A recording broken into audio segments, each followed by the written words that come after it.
스토리 전체 유출 됐냐? 오늘의 둠스팅크! 이제 개봉까지 219일 둠스의 전체 스토리 루머가 공개되었습니다. 뜰 때 되긴 했지. 오늘은 영화의 모든 스토리가 담긴 이 플롯 루머 디테일하게 한번 확인해볼게요. This is how you end, Tony. 어김없이 플롯이 유출됐죠. 레딧을 통해 공개된 4페이지 분량의 유출본인데 일단은 걸러들어야 될 게 되게 많지만 하지만 과거에도 이런 게 또 찐으로 밝혀진 적도 있으니까 결국 판단은 우리의 몫일 것 같고요. 이 영상은 영화의 잠재적인 스포일러가 될 수 있으니 피하길 원하시는 분들은 지금 도망차. 영화는 비 내리는 뉴욕에서 시작됩니다. 카메라가 위를 비추고 빨간 하늘 아래 또 다른 지구가 접근하는 모습이 보이는데 원작에 나왔던 그 잉커전 장면이죠. 다리 위에는 휴잭맨의 울버린, 라이언 레이놀즈를 연기하는 데드풀이 보이고 울버린의 손엔 장치 하나가 들려있습니다. 바로 루머에서 언급되었던 그 폭탄, 반물질 폭탄이죠. 울버린이 이 폭탄을 땅에 설치하려는 순간 초감각으로 어떤 냄새를 맡게 되는데 바로 이 지구의 수호자인 스파이더맨, 다름 아닌 토비 맥과이어의 스파이더맨. 그는 자신의 지구를 지키려 하고 여기서 꽤나 격렬한 싸움이 벌어집니다. 사실 이 조화, 이 데드풀의 입이 근질근질할 수밖에 없는 상황에서 얼마나 진지한 싸움이 오고 갈지 모르겠네요. 여기서 울버린은 토비를 다치게 하고 싶지 않아 하지만 이 스파이더맨은 두 사람을 동시에 상대하고 폭탄 설치의 상황을 수차례 막아냅니다. 다른 히어로는 없냐? 하지만 결국 울버린은 폭탄을 설치하는 데 성공하고 여기서 데드풀은 훔친 템패드를 통해 포털을 열고 울버린에게 도망치자 말합니다. 그리고 그 순간 화면은 자비의 맨션에 돌아온 데드풀을 비추는데 왜 때문인지 울버린은 돌아오지 못한 것 같죠. 여기서 찰스 자비에는 창밖을 내다보며 또 다른 지구의 파괴를 보며 깊은 자책에 빠집니다. 방금 파괴된 그 행성의 파편들이 떨어지는 걸 보면서 말이죠. 이후 스티브 로저스의 집이 등장하고 그는 엔드게임에서 과거로 돌아간 후 아내인 패기 카터 그리고 아들 제임스와 함께 평화롭게 살고 있었는데 그런데 예상치 못한 손님 로키가 이곳을 찾아오고요. 더 정확히는 드라마 로키 시즌1과 시즌2 사이 시점의 로키인데 너 덕에 자신에게 두 번째 기회가 주어졌고 미래가 어떻게 될지 볼 수 있었다며 고마워합니다.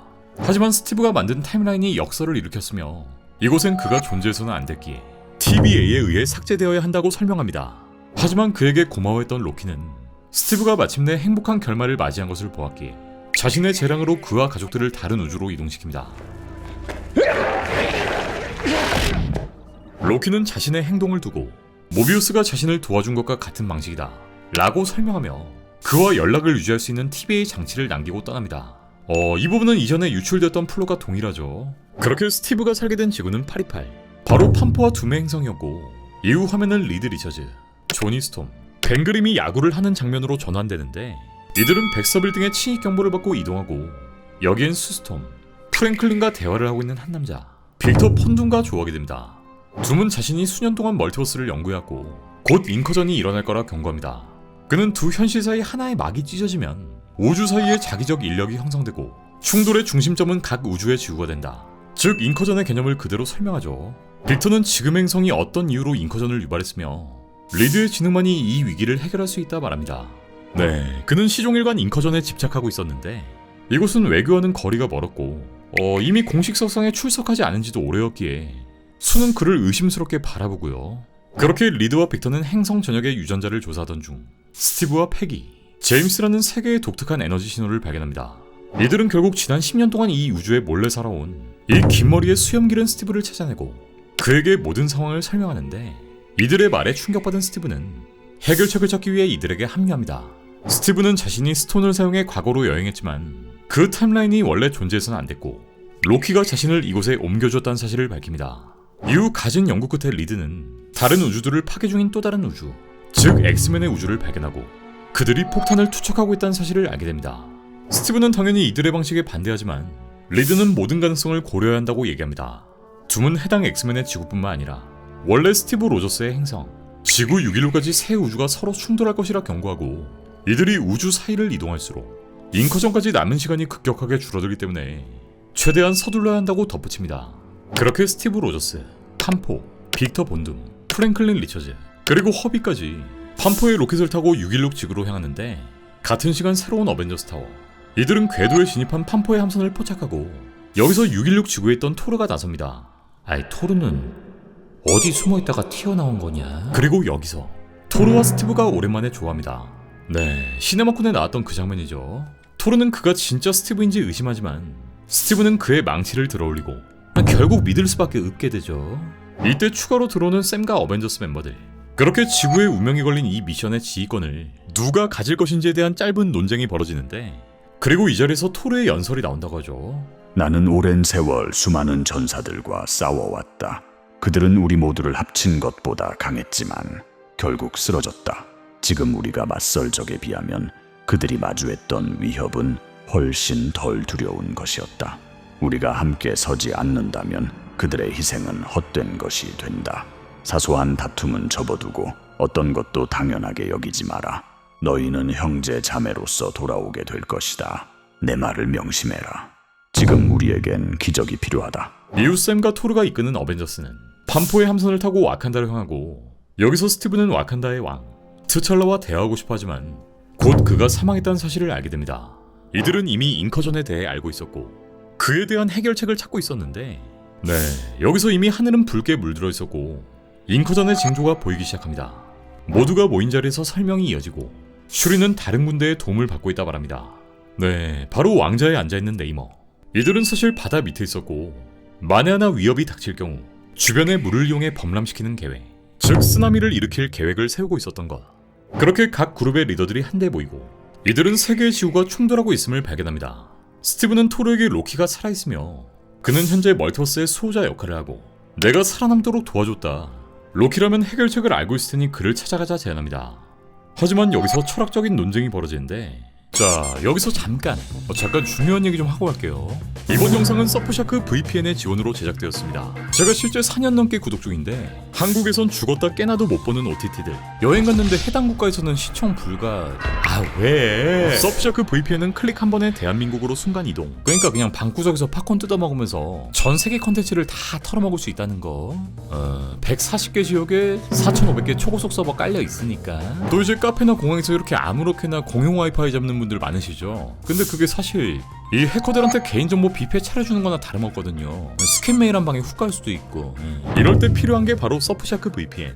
우리들의 소중한 데이터와 정보들을 아주 꽉꽉 암호화해서 그야말로 안전하게 철통 보안해주니 외부에서도 언제든지 안심하고 사용이 가능하고요. 또 보통 VPN은 기기 몇 대씩 쓰면 끊기고 그러는데 서프샤크 VPN은 접속기기 제한이 아예 없다는 거. 그러니까 핸드폰, 태블릿, 노트북, 심지어 가족, 친구, 옆집 댕댕이까지 다 같이 써도 무죄. 이 가성비의 끝판왕을 보여주기 때문에 그냥 안 쓰면 손해다 이거야. 자, 무띵 구독자 전용 꿀 혜택. 고정 댓글에 있는 surfshark.com/무비띵크 링크를 클릭하시거나 프로모션 코드 무비띵크를 입력하시고 4개월 추가 이용, 혹시라도 마음에 안 들면 30일 이내 환불까지 부담없이 찍먹해보시길 바랍니다. 리드는 이게 멀티버스의 자연스러운 과정이며 대안을 찾기 위해 끝까지 싸워야 한다. 하지만 샘은 유혈 사태 없이 이를 막을 방법을 찾아야 한다고 주장하고, 반면 네이머는 여기에 반대하며 우리에게 다가오는 위협을 파괴할 방법이 있다면 그 즉시 실행해야 하며 다른 우주들을 파괴하고 있는 지구, 엑스맨의 우주가 되어야 한다 말합니다. 한편 슈리와 수는 이 모든 계획들을 의심하며 둘만 비밀리에 협력하기 시작하고, 둠은 여기에서도 침묵을 유지하며 모두의 의견에 동의하는 모습을 보입니다. 샘은 스톤을 다시 모아야 한다 말하지만 스콧은 이 의견을 반대하며 시간여행은 이제 극도로 위험해졌다 말합니다. 스티브 또한 자신이 스톤을 돌려놓는 과정에서 새로운 타임라인이 생겨 파괴돼야만 했던 경험을 언급하며 시간여행은 모든 상황을 악화시키고 인커전을 가속할 뿐이라고 경고합니다. 리드는 지구를 먹어치우는 갤럭투스, 그가 자연적인 대안이 될 수 있었지만 지금은 그가 어디로 갔는지 모른다 말하고, 그는 모든 지구를 살릴 수 있는 방법, 지구를 서로 밀어내는 아이디어를 제안하는데, 그렇게 각 지구에 캐논을 건설하기 시작합니다.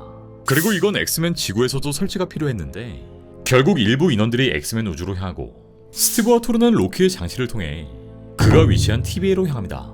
한편 둠과 일부 인원들은 엑스맨 지구에 도착하고 이곳이 이미 황폐해진 상태인 걸 발견합니다. 그리고 시작되는 공격. 엑스맨들은 이들에게 적대적이었고 예고편에 공개되었던 옐레나와 미스틱의 전투, 샹치와 겜빗의 전투 또한 이어집니다. 네, 또한 엑스맨2의 명장면.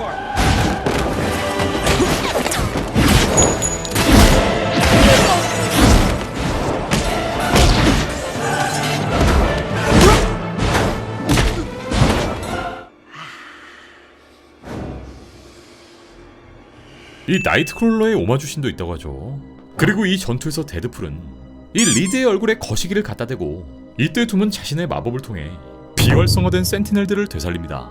이후 엑스맨들을 공격하며 엄청난 전쟁이 벌어지는데 모두가 센티넬을 조종하는 둠을 의아해하고 있던 도중 자비에는 리드를 비스트에게 데려가고 자신들이 이미 여러 번의 인커전을 겪었으며 폭탄을 사용해 다른 우주들을 파괴해왔다고 고백합니다. 이들은 자신들이 맞섰던 다른 지구엔 뮤턴트가 없었기에 뮤턴트 종족의 멸종을 막기 위해 싸워왔던 것. 또한 이들은 과거 한 차례 시간여행을 했었고 이때 뮤턴트의 멸종위기를 극복한 적이 있다 말합니다. 이건 데오퓨를 떠오르게 하죠. 결국 이들은 수단과 방법을 가리지 않고 있었고 자신들의 행성은 이미 매핑되어 있었기에 인커전이 일어나기 쉬운 지점이 되었다 말합니다. 한편 TVA에 도착한 토르와 스티브. 하지만 이곳은 완전히 파괴되어 있었고 이들은 모비우스의 도움을 받아 로키에게 하는데 하지만 로키는 이미 죽어 있었고 시간선들은 이미 통제 불능이 된 상황. 모비우스는 녹색 후드 그리고 가면을 쓴 자가 이곳을 침입했으며 모든 걸 파괴했다는 사실을 밝혀냅니다. 이후 각 인물들은 자신의 우주로 돌아가는데 둠은 전투 준비를 위해 떠나야 하며 다른 우주를 파괴하는 행성에 대해 알게 된 이상 자신의 갑옷을 바꿔 입어야 한다 말합니다. 그는 그전까지 평범한 슈트를 입고 있었는데 이후 완전한 갑옷 형태의 복장으로 돌아오고 그가 로키에게 복수했다는 사실이 암시됩니다. 어벤져스와 팜포가 그를 막으려 하자 둠은 이것이 운명이라 주장합니다. 바로 자신들이 살아남기 위해선 엑스맨의 행성이 몰락해야 한다는 것. 그렇게 엑스맨과 센티넬 사이에 전쟁이 벌어지고 어벤져스는 결국 엑스맨을 도와줍니다. 그렇게 모두가 둠을 의심하고 그가 운명이라 믿는 것을 저지하려 하는데 그리고 이때 등장하는 토르. 로키를 죽인 둠에게 증오를 품은 그는 전장 한복판에 나타나 둠을 공격하고 스티브는 모두에게 둠의 진실을 밝힙니다. 하지만 압도적으로 강한 파워를 보여주는 둠. 그는 녹색으로 빛나는 눈을 번뜩였고 존재하는 모든 이들을 패배시킨 후 스티브를 납치해 자신의 우주로 도망칩니다. 그렇게 패배버린 남은 히어로들은 어벤져스 타워에 모여 군대를 조직하고 둠에 대한 전면 공격을 계획합니다. 그렇게 모든 히어로들이 결집하는데 토르는 오딘이 보낸 군대, 즉 바랄라의 죽은 전사 군대를 소환하고 모든 이들은 사랑하는 사람들에게 작별을 구하고 지구 파리팔에 위치한 둠의 본거지 라트베리아로 향하기 시작합니다. 자, 그리고 여기서 이들을 맞이한 건 둠의 가면을 쓰고 있던 하수인들이었는데 여기엔 닥터 둠의 오른팔 보리스, 제3의 자리에 가면을 쓴 마법사, 이건 아마도 닥스겠죠. 그리고 또 다른 인물이 스티브를 가로막고 가면을 벗자 그가 팩이란 사실이 드러납니다. 또 익숙한 마법을 내뿜는 마녀, 앞서 등장했던 클레아, 완다 막시모프를 닮은 인물이 등장한다. 이후 둠은 모두에게 자신의 이야기를 들려주기 시작합니다. 그는 자신의 마법과 기술을 연구하며 멀티버스를 이해하려 했던 라트베리아의 연구원이었는데 여행 도중 다른 우주의 여인과 사랑에 빠져 아내로 맞이했고 이후 아이까지 얻게 되었지만 인커전으로 인해 연구실이 파괴되어 버렸고 이 과정에서 모든 가족들이 죽고 완전히 흉측한 몰골을 갖게 됩니다. 그는 다스베이더처럼 갑옷에 의지해 생존해야 했는데 둠은 자신이 결코 누릴 수 없었던 삶을 누리고 있던 그 모든 걸 가지고 있는 스티브와 리드를 극도로 원망했고 그의 계획은 항상 모든 우주를 매핑하기 위해 인커전이 일어나도록 방치하고 있었던 것. 하지만 그에겐 딱 한 가지 열쇠가 부족했는데 바로 스티브를 자신의 지구로 데려온 군대 616 지구의 히어로들과 연결되는 방법이었던 것. 이 과정에서 그는 극도로 약해진 로키를 발견했고 로키의 힘을 뺏을 계획을 세우게 됩니다. 이후 회상 장면에서 둠은 타노스에게 한 것처럼 로키의 척추를 뽑아버리고 로키의 힘을 흡수해 멀티버스를 재편성하고 자신의 가족을 다시 되찾으려 합니다. 네, 그는 모든 걸 단 하나의 우주로 통합시키려고 했고 그렇게 지구들이 충돌하기 직전 라트베리아의 대전투가 벌어지는데 이후 모든 히어로들이 엉겨붙어 싸우지만 둠은 그들을 굴복시키며 인커전을 기다립니다. 이후 둠은 훔친 로키의 힘을 이용해 마법과 현실 그 자체를 조작해버리고 마녀와 마법사 집단으로 보이는 그의 하수인들은 빛나는 책 주변에서 의식을 치르기 시작합니다. 하지만 이때 센트리가 처음으로 등장하고 물리적인 힘으로 인커전을 막기 시작하는데 하지만 그것도 잠시뿐. 결국 그는 모든 힘을 잃고 쓰러지고 이후 화면이 섬광으로 뒤덮이는데 다시 화면이 밝아지고 새로운 우주의 왕좌에 앉아 모든 걸 통치하는 엠퍼러 둠의 모습을 끝으로 둠스데이의 이야기는 모두 끝이 납니다. 자, 여기까지가 유출 플롯의 내용이고요. 개인적인 생각엔 지금까지 나왔던 모든 루머들 여기에 그럴싸하게 살을 붙인 버전으로 보여요. 이 개연성 밥 말아 먹은 것도 많고 뭐 일부 내용은 어느 정도 비슷하기도 하죠. 이게 루머들을 짜집기 할 때 흔히 나오는 패턴이라 이 전반적인 내용들은 어느 정도 맞을 수 있지만 디테일하게 파볼수록 이어붙이는 흔적이 보이죠. 어쨌든 그냥 재미로 보는 게 맞을 것 같다는 생각이 들고요. 이건 진짜 영화의 뚜껑이 열렸을 때 과연 지금까지 공개된 루머나 유출이 얼마나 맞을지도 비교해보는 맛도 재밌을 것 같고요. 전 둠스의 소식이 들리는 대로 바로 달려올 예정이니 오늘도 빨간 버튼 한번 체크해주시고 다음 영상에서 뵙겠습니다.